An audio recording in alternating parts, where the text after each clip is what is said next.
Welcome to Sports Guy Talking. I am Dustin Tran, your host, as I am here today to talk about Matt Rhule's job security with the Panthers. Matt Rhule has gone 10-23 as the Panthers head coach with consecutive 5-win seasons, despite receiving a 7-year contract from the Carolina Panthers, particularly their owner David Tepper. Back in 2020, it has been safe to say that Matt Rhule has not lived up to expectations in Carolina. Before I say anything else, though, I want to present you guys with the topic question. So, here it is. Does Matt Rhule have the hottest seat in the NFL for the 2022 NFL season? And my answer to that is obviously yes. Matt Rhule has the hottest seat in the NFL. It's not even close. I don't even think there's even a close second for Matt Rhule. When you talk about hot seat coaches in the NFL, I could really only think of 7 head coaches that are on the hot seat right now. All right, so those 7 that I was talking about, or at least in my mind, was Matt Rhule, obviously, for the Carolina Panthers. Then there's Frank Reich for the Colts. Now, look, I like Frank Reich a ton. I think Frank Reich is a very good coach. I think that Frank Reich should not get fired, and that if he does get fired by the Colts, he's going to find another head coaching gig rather quickly. But look, he's been changing quarterbacks quite a bit. So if they don't make the playoffs this year with Matt Ryan, they might feel motivated to move on from Frank Reich. So that's why I'm listing him in there, even though I like him. Then there's Mike McCarthy for the Cowboys. I mean, the Cowboys, they always have big expectations for their coaches. If McCarthy doesn't make the playoffs this upcoming season, they might look to move on from him, try to get Sean Payton or something like that. Then there's Kevin Stefanski for the Browns. I know with the Deshaun Watson mess and everything like that, it's going to be pretty hard to evaluate Kevin Stefanski properly, but they might get ready to move on from him. If Deshaun Watson comes back in 2022 and the Browns happen to miss the playoffs, Kevin Stefanski is going to get scapegoated. Then, of course, there's Pete Carroll from the Seahawks. Feels like he's been here forever. I mean, they're in the middle of a rebuild right now, but he's getting really old. And they might not necessarily fire him, but it might be a forced version of retirement. Then there's Lovie Smith for the Houston Texans. Lovie Smith, I know it's only his first year here with the Texans, but the Texans, they've been getting ready to fire coaches for a while now. They've been hitting the reset button. They're a mess as an organization. If they don't perform this year, Lovie Smith is probably on his way out. And then there's Ron Rivera for the Commanders. If they don't make the playoffs this year for the Commanders, they might fire Rivera. They might want to have change at the head coach position just because they might not want to sell for mediocrity. But with everything that the Commanders have been having to deal with off the field, it might not matter anyways. As long as Rivera can field a competitive team, I think they'll be okay with what he's putting up. But clearly, Matt Rhule has the hottest seat in all of football because Matt Rhule has a 10-23 record. He went 5-11 in his first year on the Carolina Panthers. And last year, he decided that it was a good idea to go ahead and trade 3, not 1, not 2, but 3 draft picks for Sam Darnold. He thought it was a good idea to trade 3 draft picks for Sam Darnold. And not only was Sam Darnold bad, he was awful. The Carolina Panthers, they finished with a 5-12 record, and they finished 4th in the NFC South.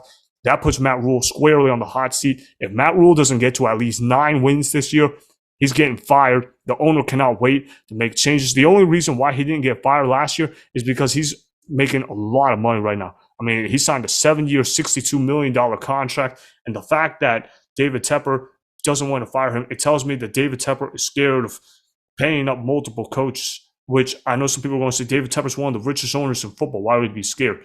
Well, he's scared because he has ego. He has pride. By firing Matt Rhule, he would admit that he made a massive mistake firing him. David Tepper's not that type of guy to admit a mistake, not like that right away. That's just who David Tepper is as a guy. I mean, look, Matt Rhule, why do I seem so critical of him all the time when I talk about the Carolina Panthers? It's because he makes a lot of bad decisions game after game after game, whether it's not practicing 2-minute, whether it's sucking in red zone, looking unprepared.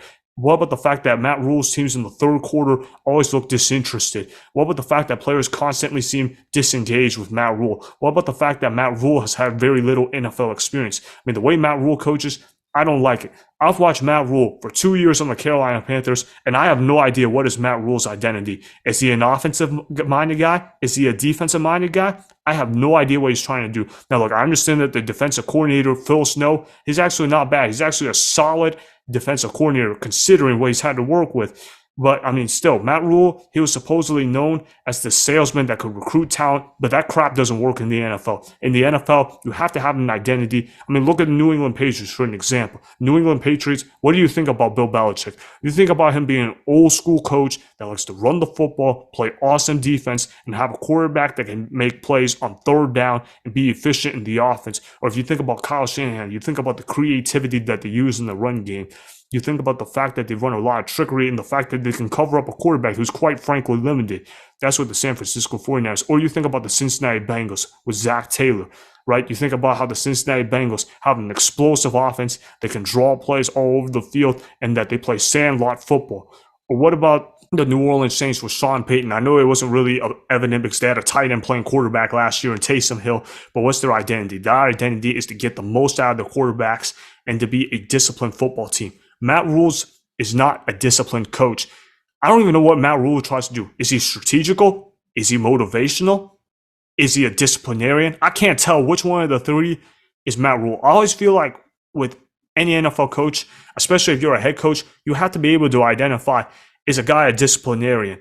Is a guy a strategical guy? Is he a motivational guy? You need to figure out which one of the three that you are, and then you need to stick with that because there's at some point given in time, you need to be able to fall back on your identity, especially when the going gets tough. And Matt Rhule does not have that. I mean, when you look at Matt Rhule, he's definitely not a strategical guy because, again, his teams don't practice 2-minute, they don't practice red zone, and they don't really come up with a lot of creativity. Their offense is rather predictable, okay? And then you look at motivation.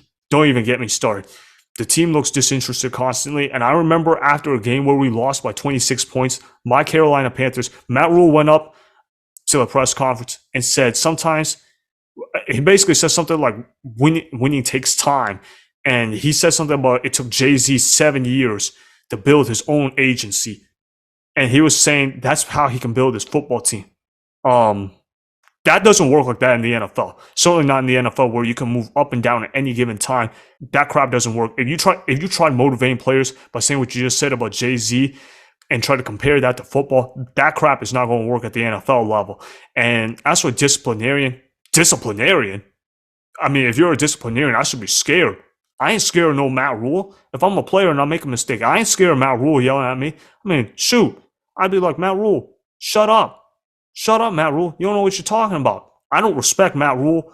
The players, I mean, look, I'm sure they respect him, at least publicly, but behind closed doors, they're probably saying to their other teammates, man, this guy really doesn't know what he's doing. Because that's what I constantly see when I see Matt Rhule. I'm getting sick and tired of seeing this guy have a clueless look game after game after game, and then he tries to be a salesman every single time. And it's also because of the fact that Matt Rhule teams, particularly in the second half of the season, they always seem to fall apart whenever it matters most. They don't win in Novembers and Decembers nearly often enough. They barely win those kind of games, particularly with the Panthers' 7-game losing streak to end the year last year. He should have been fired after that, but the fact that he didn't, it just tells me that he should be on the hottest seat. And you also look at the moves that Matt Rhule has made because David Tepper basically gave him final say over general manager matters. I know that Scott Fitterer is the general manager, but it's only on paper. Matt Rhule is effectively running this team. And you look at each of the quarterback acquisitions they made. Teddy Bridgewater, former failed first-round pick. Look, he's not a terrible quarterback, and he had a serious knee injury, so it's not his fault that he's not that good of a quarterback. But you already know he's a limited quarterback. Why give him $63 million over 3 years? That made no sense. Then you decided to trade Teddy Bridgewater for a 6th-round pick because you wanted to move on from him, which, okay, fine, I could respect that. But then you go ahead and trade 3 draft picks for Sam Darnold. That's an awful move in and of itself. I don't even understand what he was thinking of. And then when Sam Darnold didn't work, the guy thought, oh, let me go sign Cam Newton. Let me go sign him. Let's see if the former 2015 MVP has anything left. And he probably told Cam Newton, just make plays happen. He did nothing to help Cam Newton out whatsoever. And I understand that Cam Newton was effectively washed by that point by the time he signed by the Panthers. But I mean, come on, Matt Rhule could have helped the guy out. He could have put him in a better position to succeed. Matt Rhule does not put his players in position to succeed. And I knew that he didn't do that with Cam Newton. I mean, I guarantee you he told Cam, just make plays happen. I'm just going to call a play for you, and you're just going to make plays happen. I guarantee you that's what he told Cam. And obviously that crap didn't work out. Now that in a desperation act, he decides to trade a future 3rd-round pick for Matt Corral, who's a project quarterback. He's probably not NFL ready right now, although he has seemed to be a little bit better in camp than what I anticipated from him. But trading a future third-round pick for Matt Corral, who's probably going to be riding the bench, not a good idea. Then you trade for Baker Mayfield. I understand you gave up next to nothing. So, okay, I understand the risk of trading for Baker Mayfield, but we already know that Baker Mayfield is not good enough to be a top 20 quarterback in the NFL. Matt Rhule has no idea what he's doing whatsoever. It feels like whenever he does his team building process or when he comes up with game plans, he's like, you know what, let me just slap down something random and let's just see whatever sticks. That's exactly the kind of strategy that Matt Rhule has been doing. That's unacceptable. That's why he has the hottest seat in football right now. And unless if he changes his act drastically, it's not going to change in Carolina. Because Matt Rhule, he better become a better football tactician. He better come up with better motivational stuff. And he needs to, quite frankly, be a better leader that people can respect. I don't see Matt Rhule doing any of those three things. I think that he'll continue being the hottest seat in football in terms of job security. I think he's going to get fired before the end of this year. That's what I see happening with Matt Rhule. So that's why I say that Matt Rhule has the hottest seat in football, even though there are other coaches out there that have a hot seat on them, but Matt Rhule is clearly number one. There's not even a close number two. So that is why Matt Rhule has the hottest seat in the NFL for the 2022 NFL season. Remember, go ahead and subscribe to Sports Guy Talking, like the video, and please comment down below. If you guys do that, I may shout you guys out in my Instagram story every Monday. That will be for the @Dustin Instagram account. Make sure to follow me on Instagram @Dustin and @Sports Guy Talking. Also, go follow me on Twitter @Dustin Again, go ahead and do those things that I just told you guys to go do. Hopefully, you guys enjoyed the content that was just produced. Peace out.